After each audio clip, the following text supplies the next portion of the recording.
আসসালামু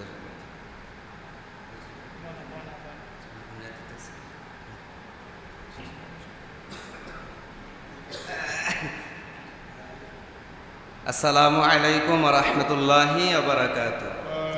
আলহামদুলিল্লাহ, আমরা গুরুত্বপূর্ণ আলোচনা শুনতেছিলাম। আমরা শুকরিয়া আদায় করি যে আমাদের মাঝে উপস্থিত হয়েছেন আমাদেরই মহব্বতের একজন মানুষ, হাফেজ কালাম সাহেব, যার সম্মান যতটুকু তাকে সেই জায়গায় দেওয়া লাগে, ঠিক না? আর যার সম্মান যতটুকু তাকে ওই জায়গায় দেওয়া লাগে, আর সম্মান অনুযায়ী যদি তাকে ডাকা হয় তা গ্রহণ করা লাগে। গ্রহণ করা লাগে না? তাহলে আমরা সবাই কালাম হুজুরকে সম্মান করি, সম্মান করার অনুযায়ী আমাদের পক্ষ থেকে তার কাছে আবদার, সেজন্য এই চেয়ারটার মধ্যে এসে বসে। এখন উনি যদি না রাখে তাহলে আর কি কই বলে? আলহামদুলিল্লাহ। তারপরে আবার আরেকজন মহব্বতের মানুষ, তাহের খান সাহেব, উনিও আসলেন। ওনাকে আমরা দাওয়াত করছিলাম যে আসবেন, ইনশাল্লাহ উনিও আমাদের কথা রাখছেন, উনি এই জায়গায় উপস্থিত হয়েছেন, তাকেও আন্তরিক মুবারকবাদ জানাই। যাক, আমি কিন্তু কথা অল্প মুক্তাসার, হুজুর তো সব বইলেই দিছে, আমরা কথা নাই সম্পূর্ণ। উনি অনেক কথাই বলছেন, নামাজ, কুরবানি, নামাজের যে ফরজ, সব বিষয় বলছে, আলহামদুলিল্লাহ, কথা থাকে না। কিন্তু আমি দুইটা কথা, একটা পয়েন্ট, এটা মাঝখানে বাজায় রাখছিলাম, পেশটা হইল না। মনে আছে আপনারা? আছেন ইনশাল্লাহ? মনে আছে? আপনারা ঘুমায় পড়ছেন? এসলাহি দেখে কি এসলা হয়ে গেছেন? একদম নীরব, নীরব পাওয়া যেত না, কথা বললাম। তো পয়েন্ট কয়টা রাখছিলাম? আর একটু সবাই জবান ডালারা এখন কয়টা? দুইটা পয়েন্ট রাখছিলাম, যে জান্নাতে যাওয়ার জন্য দুইটা জিনিস লাগবে। কোন জায়গায় যাওয়ার জন্য? জান্নাতে যাওয়ার জন্য। এই কিতাব দিবারের যারা আছেন বা বয়ার কর্মীরা সবাই জান্নাতে যাইবেন তো ইনশাআল্লাহ? ইচ্ছা আছে? কার কার ইচ্ছা আছে? দুইটা হাত আল্লাহরে দেখায় দেন, সবাই জোরে বলে আল্লাহু আকবার। আর একটু আস্তে কইেন, আবার কোন আল্লাহু আকবার। আরে যারা আছে আর একটু বুঝবো, অবশ্যই মসজিদে কিছু না কিছু চলতে আছে, ঠিক না? দুইটা পয়েন্ট ছিল জান্নাতে যাওয়ার। আয়াতও পড়ছিলাম, আল্লাহ তাআলা বলেন, ইন্নাল্লাযীনা আমানু ওয়া আমিলুস সালিহাত।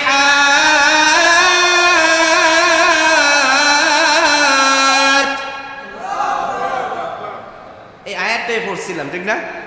আল্লাহ তাআলা বলেন, নিশ্চয় যার কাছে দুইটা গুণ থাকবো আমি আল্লাহ তাকে জান্নাত দান করব। এক নাম্বার, ইন্নাল্লাযীনা আমানু। এক নাম্বার কি? ইন্নাল্লাযীনা আমানু। এক নাম্বার হইল আমানু, মানে ঈমান থাকতে হবে। সুবহানাল্লাহ কইেন না? এক নাম্বার লাগবে ঈমান। এখন ঈমান কি? যদি ভাঞ্জাগানা এই ভাঞ্জাগানা একটা লোহরে দইরা একটা চাচারে দড়ি কই জানি কি আসলে ঈমানদার, এত ফাক্কা ঈমানদার কিতা কস বেটা তুই? ফাক্কা ফাক্কা বুঝেন? ফাক্কাটা কি? তার কই আমরা তরজমাটা কোনটা ফাক্কা ঈমানদার কেমন হইলেন? বলে আমার বাপ, আমার দাদা, পরদাদা 14 কোটি সব ঈমানদার, তাহলে ফাক্কা হইছি না? তরজমা আছে, তরজমা সারা কথা কইছে না, তাহলে মোল্লা মুন্সি তরজমা জানে, হেরাও জানে। তো আমি ফাক্কা ঈমানদার, ফতোয়া দেয় ফাক্কা ঈমানদার। এখন আমাদের যে ফাক্কা ঈমানদার করছে, তার ঈমানদারটা কি আগে জানি। ঈমানদার হতে হলে তার 6টা বিষয় তার বিশ্বাসে থাকতে হবে। কয়টা বিষয়? 6টা বিষয়। 1 নাম্বার আল্লাহকে বিশ্বাস করা, 2 নাম্বার আল্লাহর কিতাবকে বিশ্বাস করা, 3 নাম্বার নবীদেরকে বিশ্বাস করা, 4 নাম্বার ফেরেশতা বিশ্বাস করা, 5 নাম্বার তকদিরকে বিশ্বাস করা, 6 নাম্বার পরকাল বিশ্বাস করা। আমি সব কথা বলছি। এই 6টা কথা যদি, এই 6টার থেকে একটা কথাও যদি কেউ আমি বলে আমি মানি না, এক বেঈমান কাফের, এতে কোনো সন্দেহ নাই। ফতোয়া আপনারা নিজেরাই দিয়ে দিবেন, মুফতি লাগতো না। কয়টা? 6টা কথা যদি কোনো ব্যক্তি বিশ্বাস করে, ইখলাসের সাথে দিলের ভিতরে রাখে, ওই ব্যক্তি ঈমানদার, আর ওই ব্যক্তির আল্লাহ জান্নাত দিবেন। এখন এই 6টা কথা সবাই বিশ্বাস করি আমরা, যখন আমি বলছি সবাই জানা আছে, হ্যাঁ হুজুর আমি জানি 6টা কথা, মানিও 6টা কথা জানি, এরপরও মানি। আল্লাহকে মানি, নবীকে মানি, কিতাব মানি, তকদির মানি, পরকাল মানি, সব তো মানি, কোনটা তো অবিশ্বাস করলাম না, কোনটা তো অবিশ্বাস করলাম না। তাহলে আমি আল্লাহরে মানি, তাহলে কিভাবে আল্লাহকে মানেন?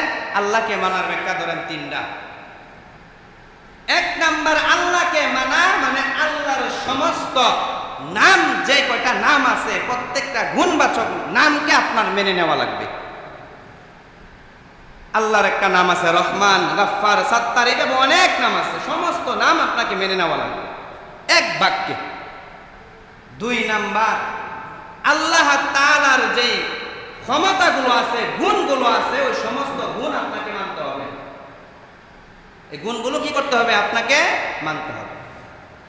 3 নাম্বার, আল্লাহ তাআলার যে হুকুমগুলো আছে, সমস্ত হুকুম আপনাকে মানতে হবে।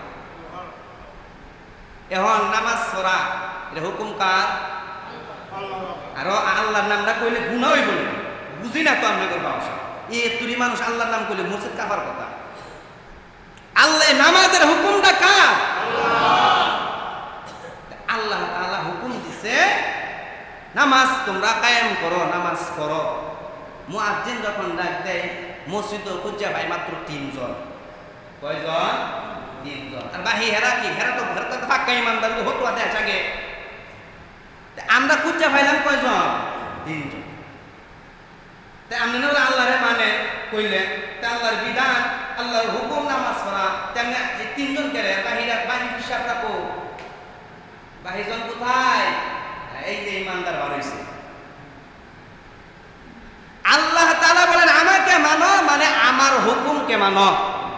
আর যদি আমার হুকুম না মানো, তাহলে তুমি আমি আল্লাহকেও মানো না। এইভাবে যদি ব্যাখ্যা দেওয়া যায় শেষ হবে না।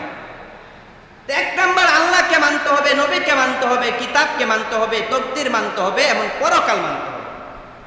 এই 6টা কথা যদি আপনি মানেন, তাহলে আল্লাহ তাআলা আপনাকে জান্নাত দিবেন। এখন এই 6টা কথা আপনি কিভাবে মানবেন?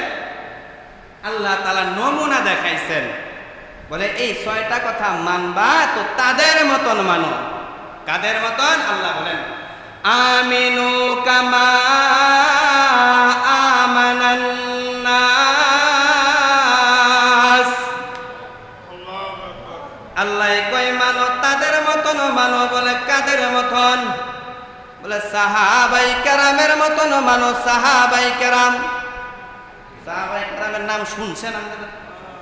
শুনছেন? সাহাবায়ে কেরামের মতন মানবা। বলে সাহাবায়ে কেরাম কিভাবে মানতেন?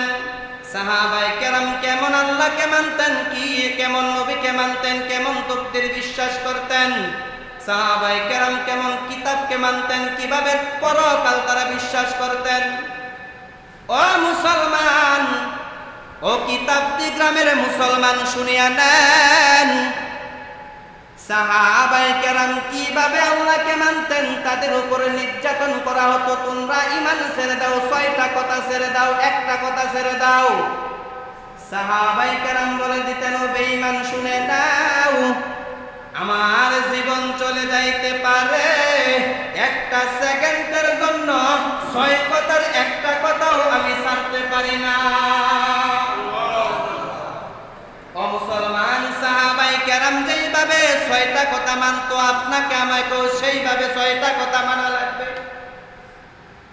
আর সাহাবায়ে কেরামের মতন যদি 6টা কথা মানতে পারেন, আল্লাহ তাআলা জানা দেয় তোমার জন্যই আমি আল্লাহ জান্নাতটা তৈরি করে রেখেছি। আল্লাহর নবী জানায় দেয়, সাহাবায়ে কেরামের মতন ঈমান যদি তুমি পোষণ করতে পারো, ঈমান দিলের মধ্যে রাখতে পারো, এই 6টা কথা নিয়ে যদি তুমি মৃত্যুবরণ করে ফেলো, বিন্দু পরিমাণ ঈমান নিয়েও যদি তুমি মারা যাও, কাল হাসরের ময়দানে যদি তুমি নেক আমল না করার জন্য জাহান্নামী হয়ে যাও, আল্লাহর নবী জানায় দেয় এই ঈমানটা রাখার কারণে ওই জাহান্নাম থেকে তোমারে তুলিয়া আল্লাহ জান্নাতের মেহমান বানায়া দিবে। এই ঈমান যদি নিয়ে মরতে পারেন, আল্লাহ বলেন, আল্লাহ রাসূল বলেন, জাহান্নাম থেকে তুইলা তোমার জান্নাতের মালিক বানায় দিবে। তাহলে ঈমান নিয়ে মরতে চান তো ইনশাআল্লাহ? আল্লাহ আমাদেরকে ঈমান নিয়ে মরার তৌফিক দান করুন। এক নাম্বার ঈমান লাগবে, একদম মুখতাসার, সময় কম। দুই নাম্বার হলো নেক আমল লাগবে। কি লাগবে? নেক আমল। নেক আমল বুঝেন? হ্যাঁ, নেক আমল বুঝেন না? নেক আমল বলতে কি বুঝায়? নেক আমল বলতে তো সম্ভবত নিগারের মানুষে বুঝে যে সুদ খাওয়া, এটা নেক আমল না? আসতে কোন এটা কি নেক আমল? নামাজ ছাইরা দেওয়া নেক আমল? নেক আমল না? আমি কিন্তু কইতাছি না, বক্তব্য আপনি কইতাছেন। নামাজ ছাইরা দেওয়া কি নেক আমল? হ্যাঁ, মিথ্যা কথা বলা কি নেক আমল? এটাতে প্রতিযোগিতা চলছে। যেই পরিমাণ সুদের ব্যবসা, সুদ চলে, এটা বোঝা যায় এটাতে কি কি ফজিলত। মৌলবী আপনিও জানেন না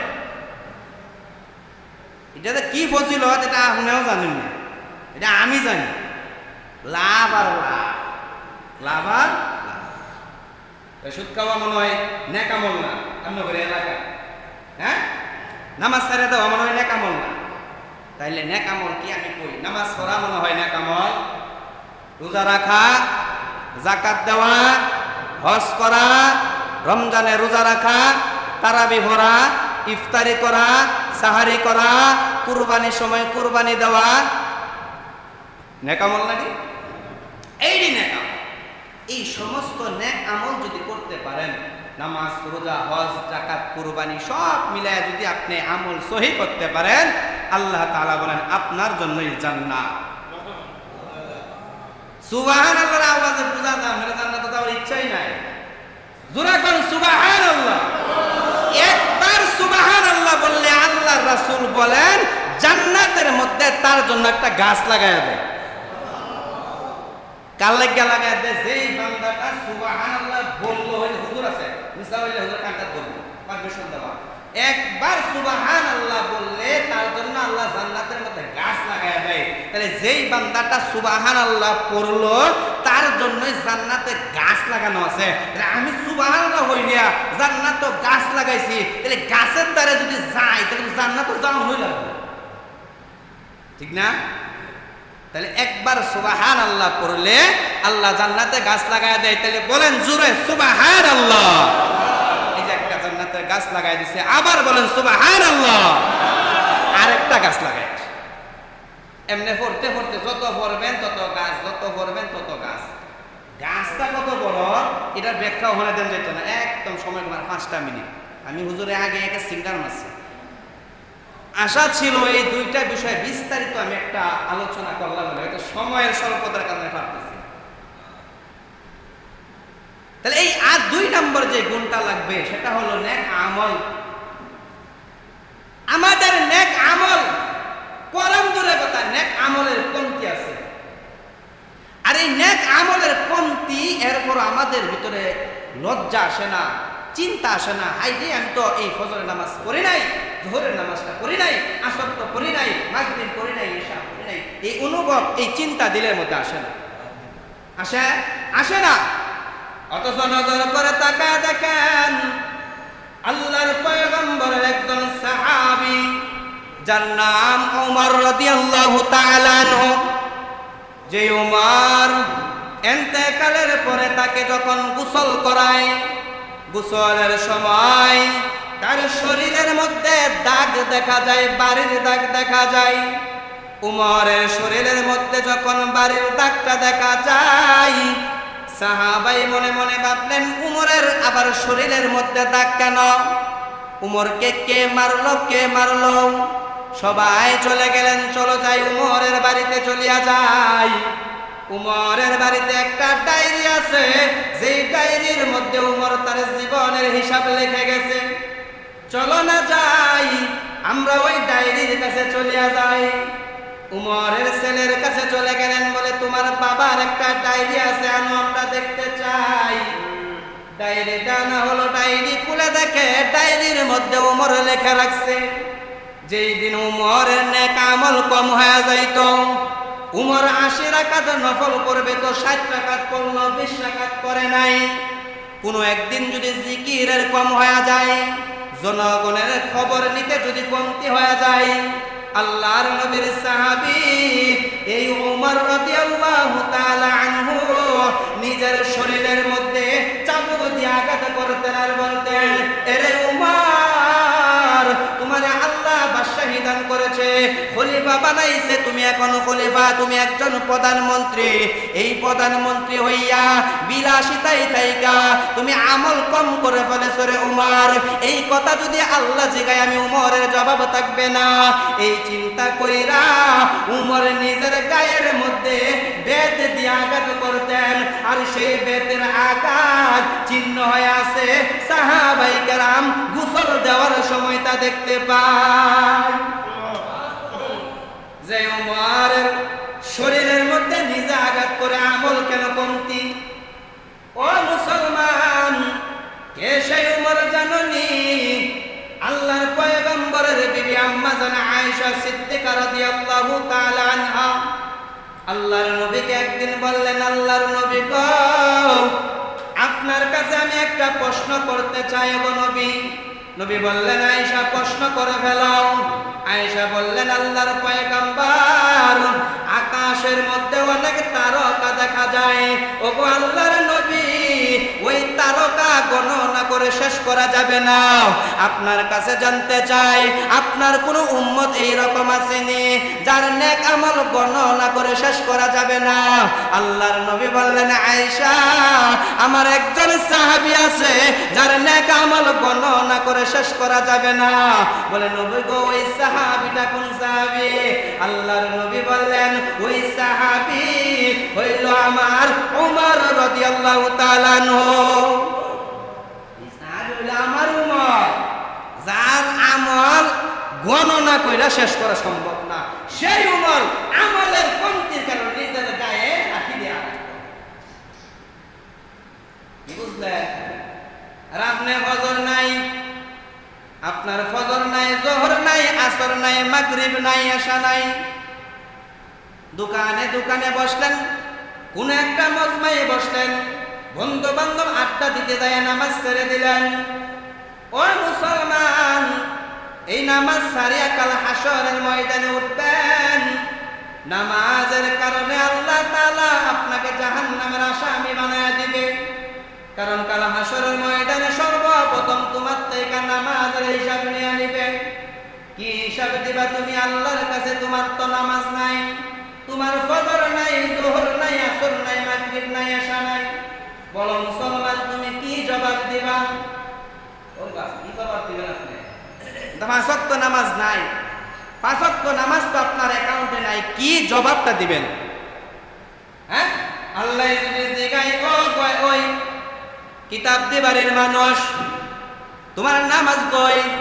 আর হাসরের ময়দানে যদি আল্লাহ জিগায়লা, এই তোমার নামাজ কই, নামাজ কই, কি কইবে? কিছু সালাইক্কা বাঙালি আছে, এখন ওইরকম সালাইক্কা মানুষ আছে, এলা কইবে, আল্লাহ আমি তো নামাজ পড়ছি, হয়তো আপনি দেখছুন না। জান্দা বাজে হেহি নগা আল্লাহরে বুঝায় না, আমি নামাজ পড়ছি, আপনি কিন্তু দেখছুন না। কয় কি তা কস? আমি দেখছি না। তাহলে তোর বিপদ আমি দেখছি না, করে দেখছে কেডা? যে নামাজ পড়ছ দেখছে কেডা? দেখো আমি যা নামাজ পড়ছি এটা কিন্তু আমার মসজিদের ইমাম সাহেব দেখছে। দেখেন বিপদ, ইমাম সাহেবের দূর না তো বিপদ ভালো, এই বিপদ ভালো তো। ওই আমি যা নামাজ পড়ছি ইমাম সাহেব দেখছে, ইমাম সাহেব সাক্ষী। বলে কি মাইরি বাপ রে বাপ, কত বড় বাটপারে বাটপার, ইমামরা সাক্ষী বানাইছো। তখন এই কিতাব দেবারে মসজিদের ইমামকে ডাকা হবে, ইমাম সাহেব তুমি কই? আল্লাহ আছে, তাড়াতাড়ি আয়ো। ওই যে তোমার একজন মুসল্লি, হ্যাঁ কই? হ্যাঁ বলে নামাজ পড়ছে, আমি দেখছি না, ফেরেশতাও দেখছে না, ঘুমায় বলে আছি, তুমি বলে দেখছ? ওই আল্লাহ হ্যাঁ নামাজ পড়ছে নি। এখন মুসল্লি আর ইসবটা কই ইমাম সাহেব, আপনি কথাটা কিন্তু বুঝাবেন না কয়েন, কারণ দেশি মুরগির রান কিন্তু খাওয়াইছি। দিছে না, রান্না ডাইনার বাম সব ইমামরা খাওয়াইছে, কত আইটেমের চা ফান যেমন জায়গা না খাওয়াইছে বেড়া। এরা চোখে ইশারাটা কইতাছে, আপনি যে কইবেন সাক্ষীটা দিতা ভালো হয়ে যাবে, এদের কারবার হন বাংলাদেশ করে চোখের ইশারা সাক্ষী মিলাবা, চোখের ইশারা সাক্ষী মিলাবা, সিঙ্গারা পুরি খাওয়াইনি। ইমাম সাহেবরে কত মানে সাক্ষী বানাইছে ক, মানে ইমাম সাহেব চাই দেখে চোখ রাগান্দা কয়, ইমাম সাহেব দেশি মুরগি সেহেরির সময় গরম ভাতটা রান্না দিছি, বাড়ি হইলে দিতেছে না, আমি তো হইলা দিছি, সাক্ষীটা ভালো হয়ে দিয়ে ইমাম সাহেব পড়ছে বিপদ। ইমাম কি কইতো, ইমাম সাহেব আল্লাহরে রাখতে কয়, আল্লাহ গো আমি দুনিয়া থাকতো কম জ্বালাইছে, কম জ্বালাইছে না, আজান তোমার দেরি করে হয়, তুমি মসজিদে 2 মিনিট দেরি করে গেছো, টয়লেটে গেলে এত দেরি করে হয়, পানি এত জোরে ছাড়ো কেন, কত দোষের শেষ নাই। ইমাম গর্জত দোষ, আজত নাসুর ফেরেশতা হেরা, রাগ করেন না বাপ, রাগ করে, এমন অনেক জায়গায় আছে। ওই ইমাম সাহেব আপনি কোন দেখি এ নামাজ পড়ছেনি, এখন ইমাম কয় আল্লাহ এ আমারে সাক্ষী বানাইছে, আপনি আমারে জিগানে নামাজ পড়ছেনি।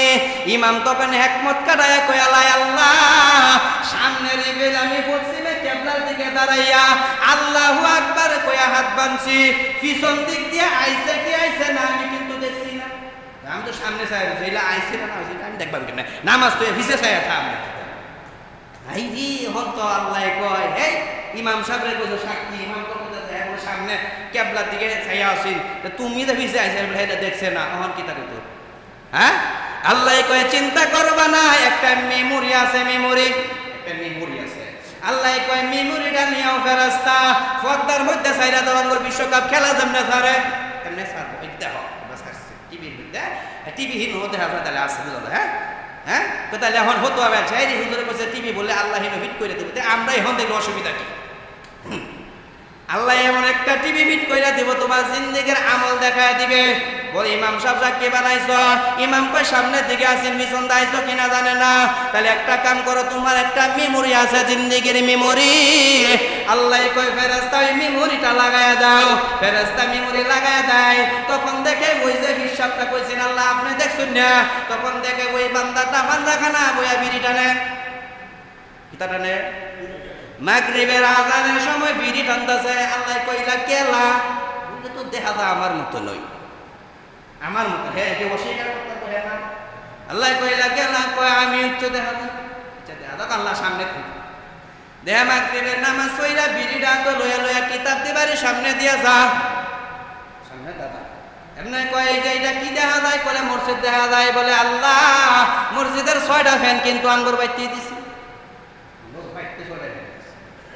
আল্লাহ কত ফ্যানের কথা জিগাইছি না তুই দেখ, আল্লাহ রোহানটা কিন্তু আমার চাচা কইরা দিছে, ভাই তো রোহানের কথা জিগাইছি তো দেখ, তুই মাগরিবের সময় যে বিড়ি টাইনা যাইতাছ যেটা দেখ, মাগরিবের সময় বিড়ি টাইনা বাড়ির দিকে চইলা যায়, মাগরিবের নামাজটা সে পড়লো না, মাগরিবের নামাজ না পড়া আসার সময় হয়ে যায়, আল্লাহ কয় তুই না বলে নামাজ সসত কইছ তো মাগরিবের সময় যদি বাইর যাস, ও আল্লাহ মাগরিব দেখছো নিয়ে আসা তো দেখছো না, আসা পর্যন্ত যায় নিয়ে আসা পর্যন্ত যায়, নিয়ে তো করতে হবে ইউং চালাকিরা করে। হাদিসের মধ্যে এই ব্যবস্থা আমি হয়তো ভিন্নভাবে বলতেছি, অনেকে বুঝানোর জন্য বলতেছে, দেখো আমি তো বাড়িতে গেছি এখনো তো বাইর গায়ে ওটা ঘুমায় বলছি না, দেখুন সামনে কি হয়, তখন সামনে দেখে রিমোটটা তো লইয়া এটা দেখে দেশে যে নির্বাচন দেহি কেডা বাস করে, টিভিটা সাইডা দিছে, এমন কিন্তু হয় এটা আমরা গুলোকে মিলাই করতেছে, জানি না কার লোকে মিলা থাকে, আমার কব হ্যাঁ রে গোপন কথা কেনা হিঁড়াই দিছে, মনে হয় বাড়ি উলি হিঁড়াইছে, আরেক কাজা লাগাই না বাবা আপনার বাড়ি উলি হিঁড়াইছে না, এটা আমি কইরা বলতেছি না, রিমোটটা তো লইয়া টিপ দিয়া টিভি সার্চে খবর দেখে, তখন রাত্র যখন 10টা বাজা যায় তখন ঘুমায়া যায়, শীতের দিন ল্যাপটা দিয়া সারা রাত ঘুমাইছে, কই কিরে তুই তো ল্যাপ লইয়া ঘুমাস, ল্যাপ লইয়া ঘুমাইছি, এসা গেলে তো ফজর আছে, ফজর কি আছে না কহ আছে, ফজর পর্যন্ত যাও, তোমার ভিডিও ক্লিপ শুনো, ফজর পর্যন্ত যায়, মসজিদের ইমাম সাহেব হুন্ডার দিয়া বলল থেকে আয়েশা আসসালাতু খায়রুম মিনান নাওম, আজান দিয়া দিছে, হে কিন্তু শুনতাছে, ইমাম সাহেব কইতাছে দেন না ঘুম হইতে নামাজ ভালো, মনে মনে কই মাইকের আওয়াজটা এত বেশি করে, এত বেশি ঘুমটা ডিস্টার্ব হয়ে গেল না আমার, এমন লোক অভাব না, ইমাম সাহেব এত জোরে আজান দেন লাগে আসতে দিবেন, আমার একটা কারগুজারি কই আমি তেলাওয়াত করছি যাত্রা সিদ্ধি আমার একজনে কহু যে এত জোরে তেলাওয়াত করুন কি আসতে করুন না হাড়ের সমস্যা যেটার মুসল্লি হাক্কা মুসল্লি আমার তো বাস্তব তো হাড়ের সমস্যা আমি তেলাওয়াত করি তুই নামাজ আসতে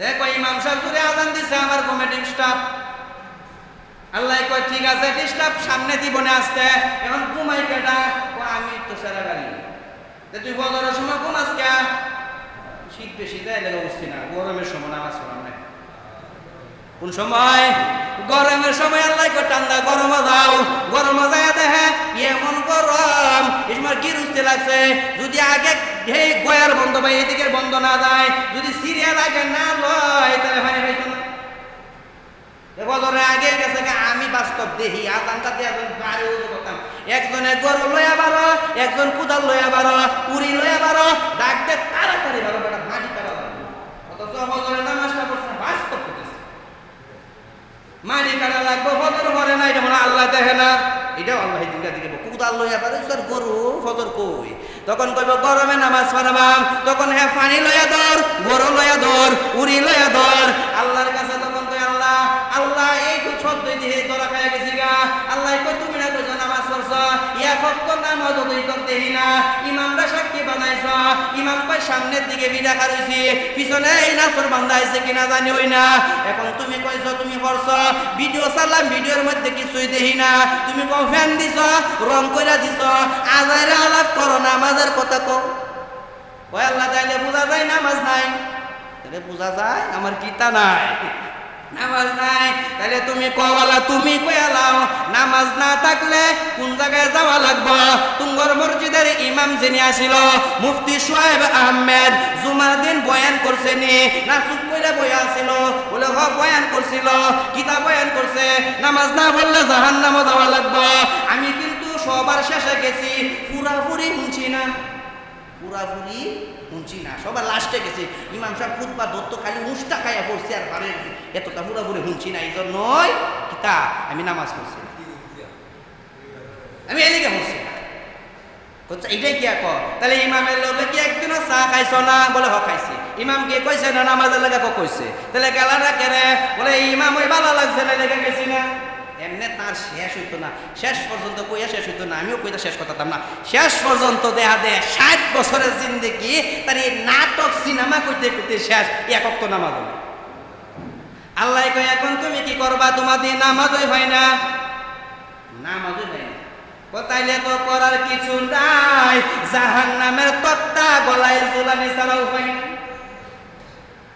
তখন তুমি জাহান্নামী হয়ে যাইবা তখন তুমি জাহান্নামের আসামি হয়ে যাইবা এজন্যই বলিয়া যায় নেক আমল করিয়া নাও নেক আমলের প্রথম নামাজ ধরিয়া যাও যদি নামাজটা না করো নামাজটা না ধরতে পারো কোনো উসিলা কোনো বাহানা চলবে না যত বাহানাই দাও ইমামরে রান খাওয়াইলেও কি না খাওয়াইলেও কি যদি নামাজ না থাকে জাহান্নামে যাওয়াই লাগবে তাইলে এখনো সময় আছে এখনো তোমার সুযোগ আছে ইসলাহি মজলিস থেকে কালাম হুজুর সামনে বসা উলামায়ে কেরাম সামনে বসা যারা পাঁচ ওয়াক্ত নামাজ পড়ো না নামাজের প্রতি মহব্বত নাই নামাজের প্রতি ভালোবাসা নাই অর্থ হয়ে যায় আযান দিয়া দেয় নামাজের জন্য তুমি আসো না আজকে এই জায়গায় তওবা করে নাও আগামী ফজর থেকে আমার একাত্ত নামাজও আমি আর কাজা করব না ইনশাআল্লাহ আরো জোরে কোন ইনশাআল্লাহ তাহলে এই 2 নম্বর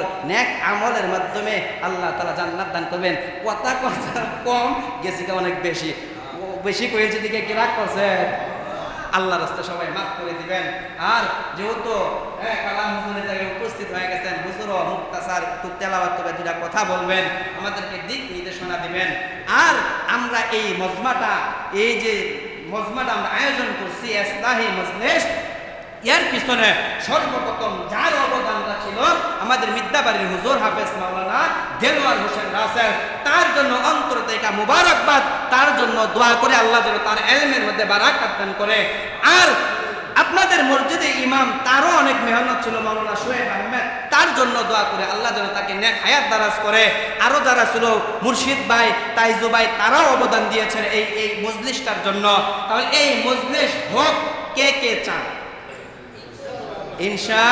বলবেন ইনশাআল্লাহ এই মসজিদটা হোক, সবাই চান। আমরা চাইতেছি সিস্টেমটা এইভাবে, এই মসজিদে এই যে এই মাসে হইল, সামনের মাসে আমরা চাইছিলাম 15 দিন পরে পরে করার জন্য। 15 দিন পরে পরে করলে আপনারা যাইবেন, মানে সামনের শুক্রবারের পরের শুক্রবার, এভাবে 15 দিন পরে পরে করলে যাইবেন? ইনশাল্লাহ আমরা 15 দিন পরে পরে করা ফিকির করি। 1 মাস তো এটা মানে এই যে আজকে বয়ান করে দিচ্ছি না, হুজুর তো অনেক মাশাআল্লাহ অনেক বলছে যে আমরা এই 15 দিন কি 1 মাসে দিতে সব ভুলে দেবো। এর লেগে চাইতেছে যে 15 দিন পরে পরে ইনজেকশন অ্যান্টিবায়োটিক দেওয়ার লেগে। তাহলে 15 দিন পরে পরে আমরা স্থায়ী করব। সামনে শুক্রবার, পরের শুক্রবার আমরা মিথ্যাবাড়ি ইনশাল্লাহ করব। তারপরের শুক্রবার, এরপরের শুক্রবার আমাদের গয়ার পার করব। এভাবে এক শুক্রবার বাদ দিয়া পরের শুক্রবার আমরা স্থায়ী করবো। যেহেতু অনেকটি মসজিদ, আমরা 15 দিন পরে পরে করবো। 5 জন আইলে আমরা 5 জন বয়ান শোনাবো ইনশাআল্লাহ। 5 জন আইলে, 1 জন আইলে আমরা 1 জন আকাবেরদের আমল, আকাবের একজনকে নসিহত করছে ইনশাআল্লাহ। মিথ্যাবাড়ি হুজুরে আমাহিন কইছে বন্দাখানা কয়ে মিয়া মানুষ আল্লাহ থেকে 2 জন আইব, 2 জনে বস্তু, 2 জন আইলে 2 জন। মাশাআল্লাহ কি করতে পারে মানুষ, দিন প্রিয়, তারা আলেম প্রিয়, তারা ইনশাআল্লাহ অনেক মানুষ এসে গেছেন। তাহলে আমরা সামনে শুক্রবার, পরের শুক্রবার আপনার মসজিদ, তারপরে শুক্রবারের পরের শুক্রবার ইনশাআল্লাহ আমাদের গয়ার পার। আর আমরা ফিকির করতেছি কালাম হুজুর এই বিষয় এই আমরা যে হনেতে প্রস্তাবটা রাখবাম, এটার পিছনে হুজুরের মেহনত দিতে হবে বেশি, এবং কি আমাদের এই হাজী সাহেব, তাহের সাহেব, তারও অবদান দেওয়া লাগবে। কারণ আমরা অনেক টাকা অনেক দিকে অপচয় করি, অনেক খরচ করি। যদি এইরকম দুইজন লোক যারা সমাজের মধ্যে সম্মানিত ব্যক্তি, তাদের নেক নজর থাকে, তাহলে আমরা এই যে আয়োজনটা সুন্দরভাবে করতে পারবো। আমরা হয়তো এই জায়গায় অল্প একটু নাস্তার এই এলাকার মানুষ করছে, সামনে যে স্থায়ীটা হবে আমরা একটা খাবারের আয়োজন করবো ইনশাআল্লাহ। এই জন্য হুজুর আর হাজী সাহেব তারা 2 জনের একটু আমাদের এই কিভাবে করতে হয় এটা তাদের জিম্মাদারি থাকবো ইনশাআল্লাহ। আপনারা কি করেন? আপনারা ইনশাআল্লাহ আলহামদুলিল্লাহ ইনশাআল্লাহ তারা নিয়ে গেছে।